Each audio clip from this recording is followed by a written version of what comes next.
Hi, I'm Ron. And I'm Terry, and we're the Glam Talkers. Today's video is about one of the 4 challenges that RVers have. Whether you're a weekend warrior, vacationer, or full-timer. If you have any kind of RV, a Class A, Class B, Class C, Super, whatever,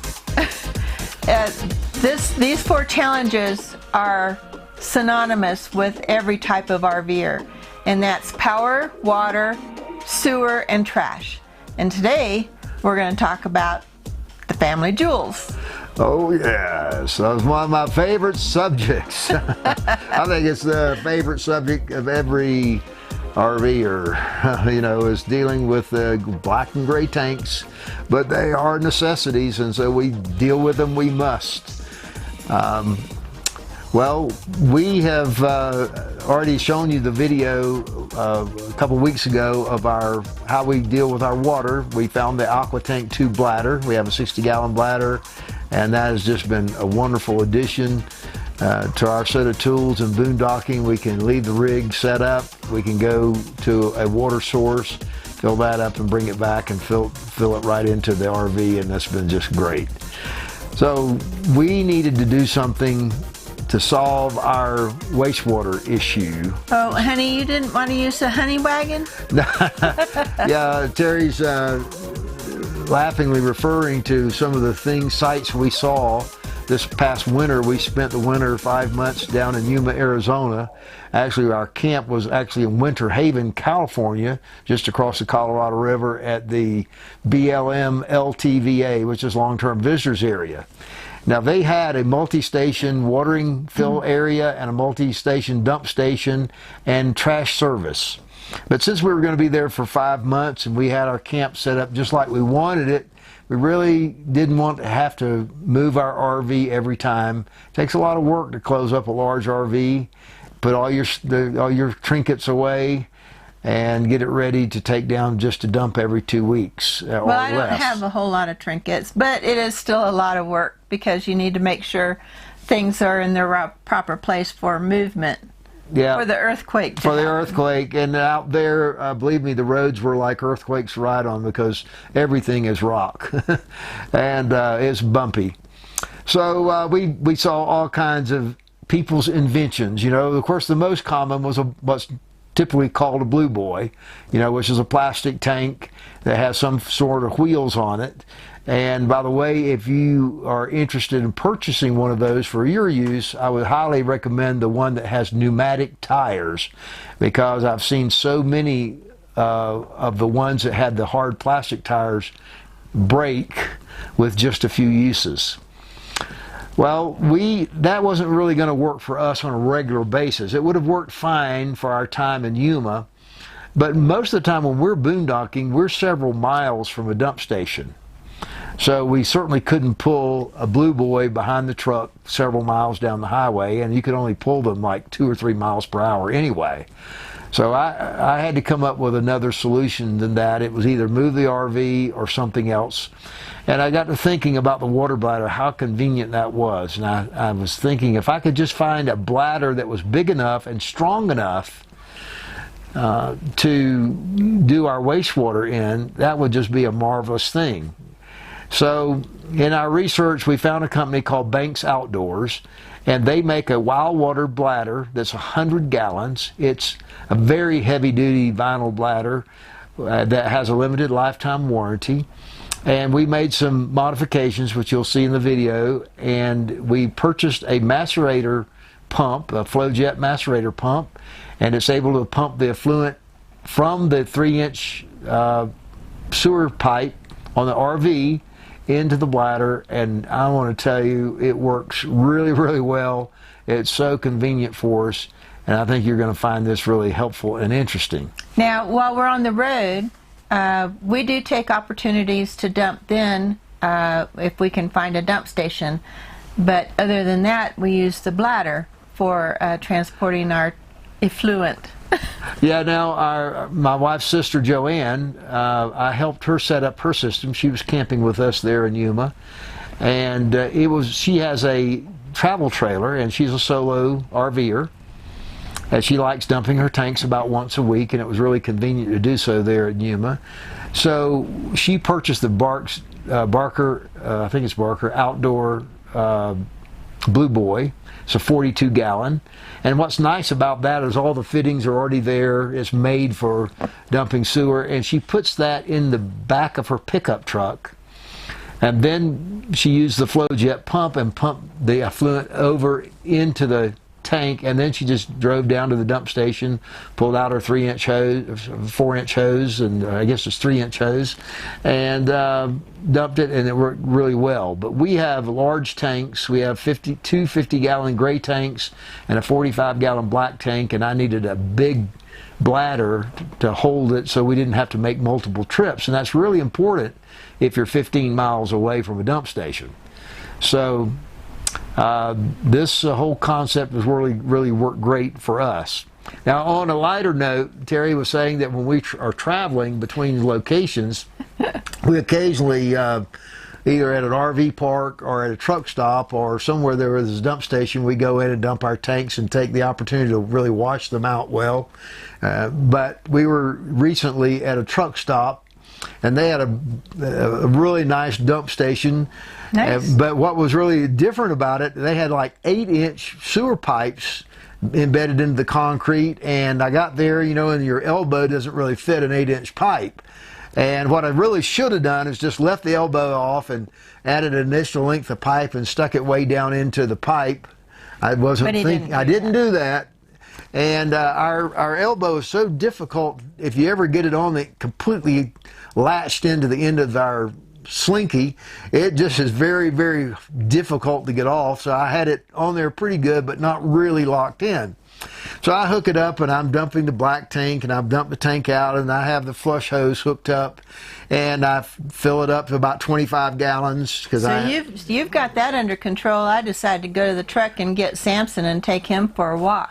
So anyway, I rinsed it one time, and I hooked it, and so I started rinsing it second time. I was going to put about another 25 gallons in, and so I got busy doing other things while that was pumping into the black tank. And all of a sudden it dawned on me, that's been a while, and I went over and looked, and I think we had about 35 gallons of water that had pumped in there. I said, oh my gosh, and I pulled the lever, and when I did, I had an explosion. I don't know how the pressure built up. I don't know what happened. I don't know what went wrong, but I want to tell you, it looked like a fire hose. It literally blew the elbow off of the end of the hose, and it went down in that 8-inch pipe down into their tank. And the hose was like a fire hose, just swishing around. I was on the other side of the fiber, and I could hear all this commotion going on with something's going on wrong. So I look underneath the fifth wheel, and I'm seeing this slinky going just like a wild worm, you know, and all this brown effluent coming out, and I'm like, oh my gosh, the bull is out.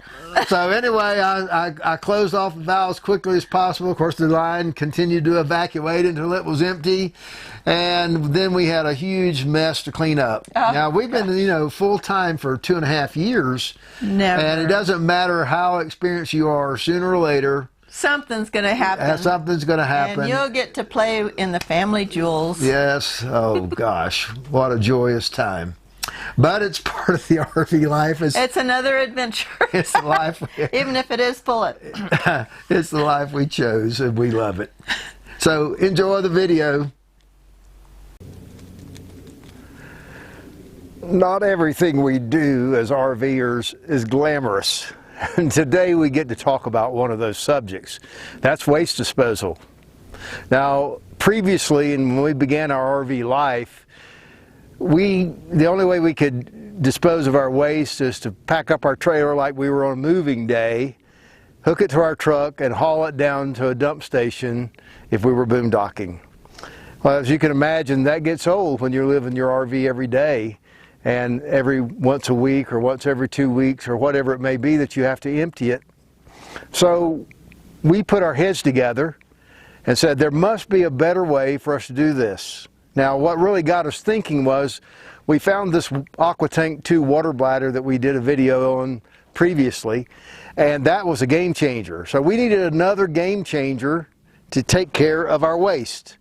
we came up with this system, and I'll talk about this bladder and how we use it. Well, our solution came when I discovered this Banks Outdoors Wild Water 100-gallon agricultural and wildlife bladder. This bladder is very heavy duty. It's not thin like our water bladder. And it has a limited lifetime warranty, which even is a big plus. Now that doesn't include if you puncture it. That's not warranting against puncturing.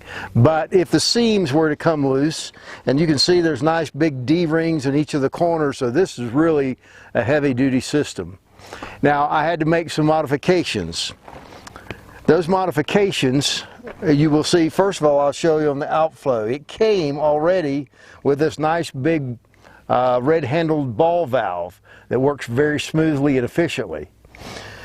But the hose they provided with it was just a short hose, just about 4 feet long, and that's certainly not long enough to use as a dumping hose. So I went to a hardware store and found this pool hose that's nice and strong, and put it on the nipple that was provided with the ball valve via a stainless steel hose clamp.